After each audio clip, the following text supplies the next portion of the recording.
Salutations, all you gorgeous bastards. Today feels good. It's Monday, some fucking time in June.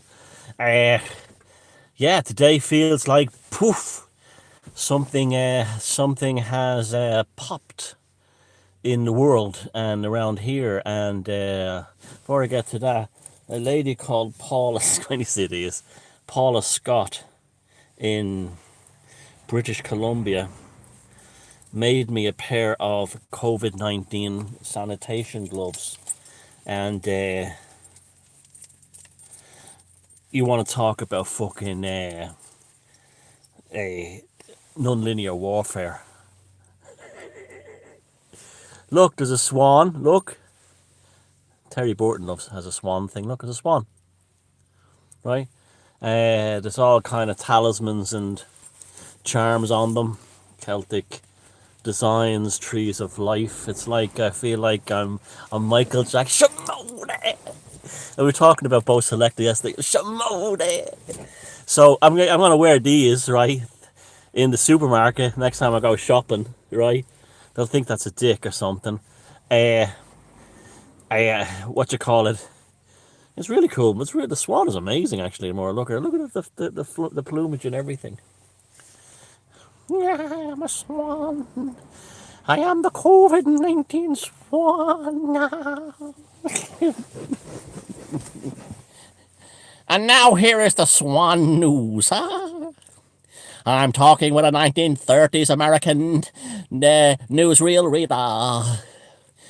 In Minneapolis today, we have the Antifa flash mob for white people and NPCs out again.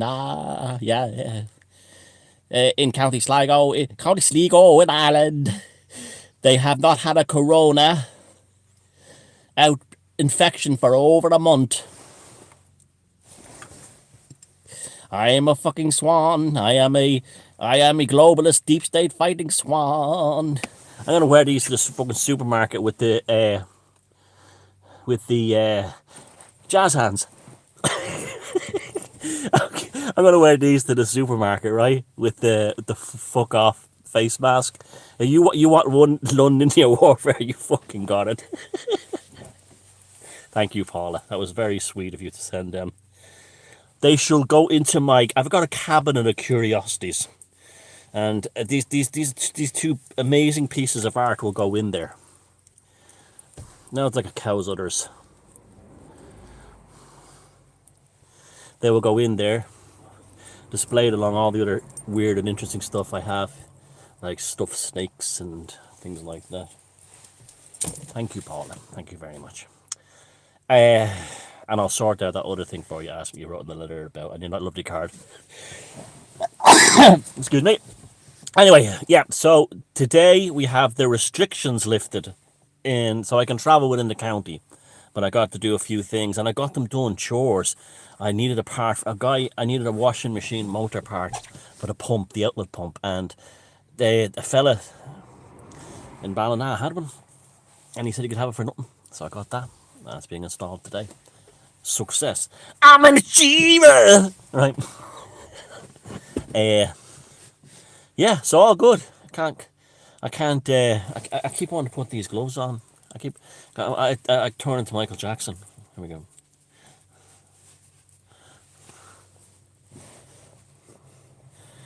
There comes a time when we need a helping hand, and our lives must be stronger and free. As God has told us. Where's the fucking swan? Here is the newsreader swan.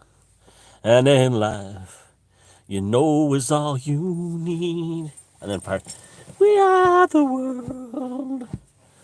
We are the rich. I'd like to sing another version of the song, but I am dead. Michael Jackson. There's a choice we're making. We're saving our own lives. Yeah, this is great. Oh, look. Look. Horn God symbol. This lady thought of everything. This is I'll have this put in my coffin with me, and when they dig the shit up in years to come, they'll say he was a He was a fucking weirdo.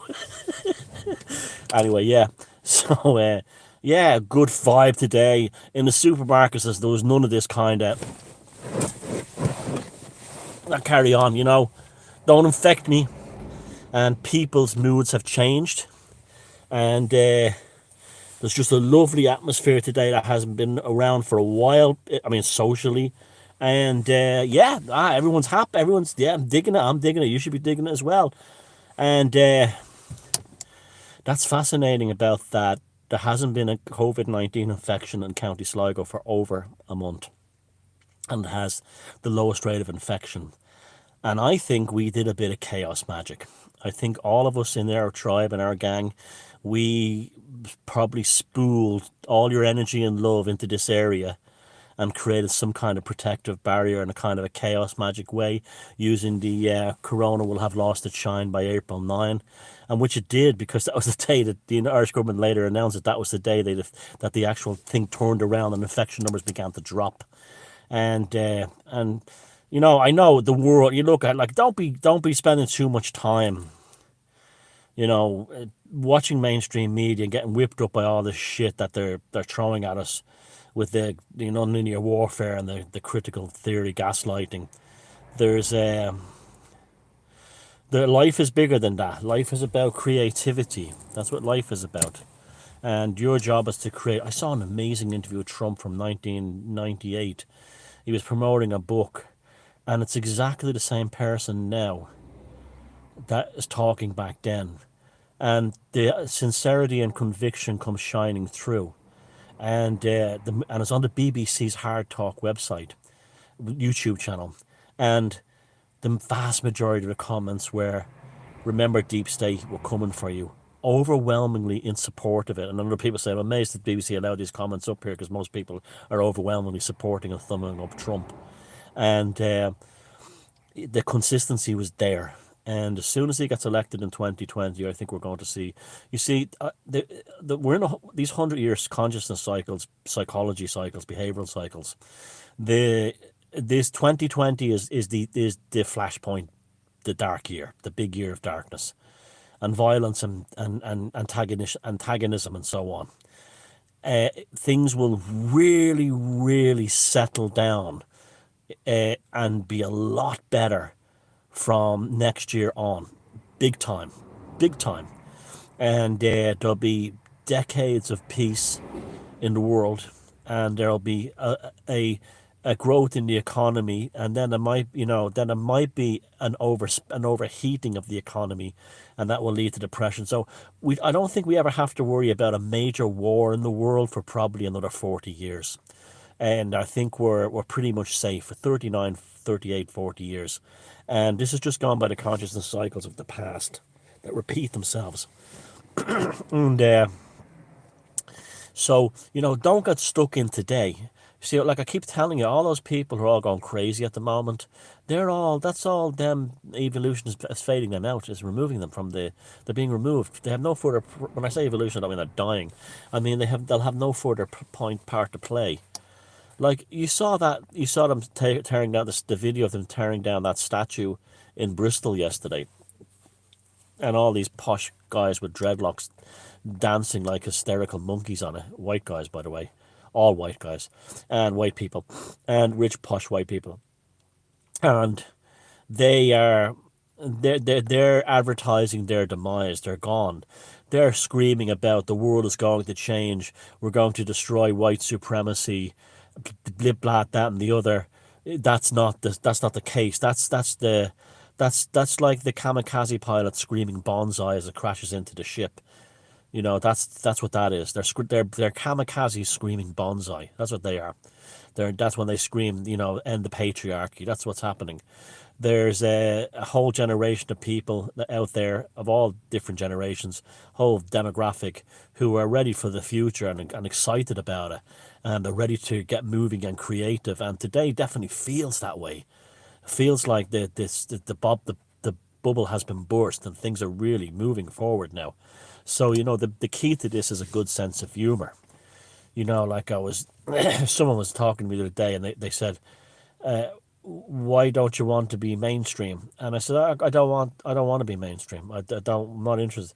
And they're saying you've got like your following is the biggest it's ever now. You've got like thousands of people who are just like they just think the world of you. Why don't you just make the next leap? And I said if I wanted to go mainstream, I'd change my name to something like COVID Maddie Thunberg, and all the things that the mainstream are obsessed with, all the pathological things. And what we need to do is this mainstream is ending. It's going now. You're going to see a whole generation of journalists and reporters and people coming up who have not been schooled by the deep state critical theorists. Because you look at the ratings of the mainstream, it's collapsed colossal. And the only thing that rejuvenated them was that COVID fear. And then they're trying to keep their ratings up with the whole riots by stirring up and antagonizing and causing racial problems between people who wouldn't have any problem with each other anyway. And that's going to die off as well. These things are fleeting; they're momentary. And then the media, well, you'll see the mainstream media really begin to die again. This is their post-mortal spasms. That's all this is. And there's a new demographic going to take over, not a new generation. That's not that when you say a new generation is taking over, that's to suggest that only like people that are 19, 20, 21 will take over. These people are going to take over this new demographic. These new bohemians are creating the second renaissance. They'll be every age from 9 to 90. Every race, every religion, every possible demographic, working class, rich, the lot, they'll all be in there, and it's going to be amazing. And we're seeing the end of days not for the Western civilization, but for the dysfunctionality of Western civilization. You see, you have to remember that Marxism is the hereditary syphilis of political ideologies. It was wiped out decades ago. Uh, it had its last hurrah when the Soviet Union fell. And what we have now is like a hereditary syphilis. It comes back into new generations, but it doesn't have the same degree of debilitating symptoms, but it causes mental illness, and that's what these young Antifa types are all about. They have inherited the hereditary syphilis of Marxism. That's what's happened there. The most unnatural philosophy ever designed for humans. And the same with the lefties. They scream about, we are all one, but they're obsessed with race colour. The liberals are intoxicated with race colour and divisions between people and exacerbating those divisions and widening those divisions, because it's all about, like as someone said, keeping African Americans on the Democratic plantation and to keep them on and keep black people and coloured people in England on the Labour plantation. And that's what that's all about. That's about nothing else.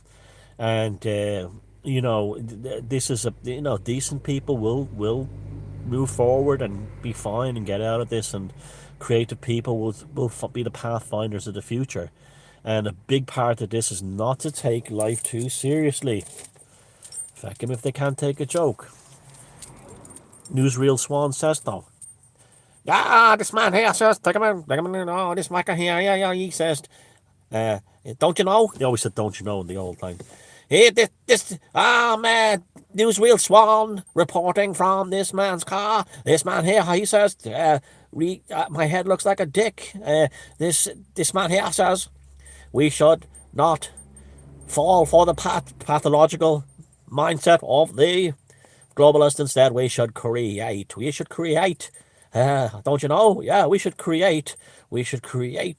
I'm off for a sarsaparilla soda pop, even though I don't know what that is. I'm Newsreel Swan checking out.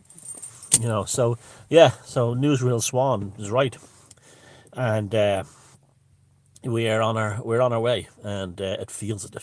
Fuck me, it feels it today. I feel the whole world is an achiever today, and I hope you're an achiever too. And I can feel it. It's rising. The battle has turned. The tide of the battle has turned, and the initiative is now on the side of the people who are looking at all that bullshit on the TV and going, "Fuck that." That's what this is happening. Apathy and walking away. No contact ever again. I'm starting to sound like Newsreel Swan. Newsreel Swan here. Oh, apathy. No talking away. In fact, if they can't take a joke, don't you know? And that's So good times ahead. Hold out for them and keep that song in your heart, because that song in your heart is soon going to be a symphony. Look after yourself. Take care. Love you all. Bye. And thank you again, Paula Scott.